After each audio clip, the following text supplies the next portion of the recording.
బాగానే ఉందా? ఇంతకుముందు ఎట్లుండేది, ఇప్పుడు ఎట్టుంది? పవన్ కళ్యాణ్ గారు ఇక్కడ గెలవక ముందు ఎట్లుంది, పవన్ కళ్యాణ్ గారు గెలిచినా ఎట్టుంది పిఠాపురంలో? తేడా ఉంటుంది. తేడా ఉందా? అంటే అప్పుడు బాగుందా, ఇప్పుడు బాగుందా? ఇప్పుడు బాగుంది. ఈ సంక్షేమ పథకాలు అయితే లేవు మరి ప్రస్తుతానికి. ఇస్తాడో లేదన్నా కానీ గ్యారంటీ లేదు.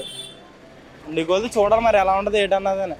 ఇంకేదంటే ఆయన ఓటుతో నెగ్గి ఆయనకు అధికారం ఇస్తారని చెప్పి ఈ రోజున ఆయన విస్మరించి వాళ్ళ అన్నయ్యకి సీట్ ఇప్పించుకోవడం మాత్రం చాలా అందరూ హర్షించలేదు. ఇంకేదంటే ఎక్కిన తర్వాత ఒక మాట, ఎక్కాక ఒక మాట ఉండకూడదు. ఇంకేదంటే ఆ మాట మరి వర్మ గారిని ఎమ్మెల్సీ ఇచ్చి ఉంటే పిఠాపురం ప్రజలు హర్షించేవారు, పార్టీకి కూడా బలం ఉండేది. అక్కడ మైనస్గా ఉంది. ఇకపోతే కూటమి ప్రభుత్వం గురించి చెప్పాలంటే అంత గొప్పగా ఏమీ లేదు. చెప్పిన ఏమీ నెరవేర్చలేదు. నేనే చేయలేనని చెప్తున్నాడు చంద్రబాబు నాయుడు. అది మీరు మమ్మల్ని అడగాల్సిన పని లేదు. ఇంకేదంటే నేను చేయలేను, నాకు ఆర్థిక స్తోమత లేదు అన్నాడు. ఎదుటోళ్ళు విమర్శించడం ఈజీయే, కానీ ఏంటంటే చేసేటప్పుడే చెప్తారు. అదొకటి, రాజధానిలో ఇళ్ల స్థలాలు తీసేయడం, అట్టడుగు వర్గాలకి దారి లేకుండా చేయడం, ఇది పద్ధతి కాదు. అది ప్రభుత్వం మంచిది కాదు.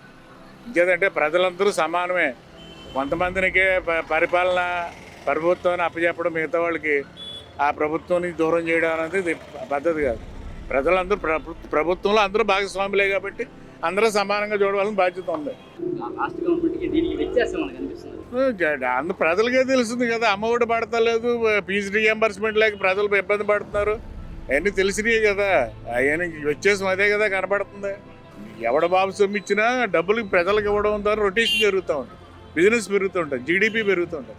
అది గవర్నమెంట్కి తెలియని విషయం కాదు, తెలిసిందే. కాకపోతే అలా చేయటం లేదు. అప్పుడు అయ్యంలో బాగుంటుంది, ఇప్పుడు అయ్యంలో ఏముందో ఏమీ లేదు. ఏముంచాం ఇప్పుడు ఏమీ లేదు. ఆ అయ్యంలో దొట్టంగా అలా జరిగింది. ఇప్పుడు ఏం జరుగుతుంది? ఏమీ లేదు.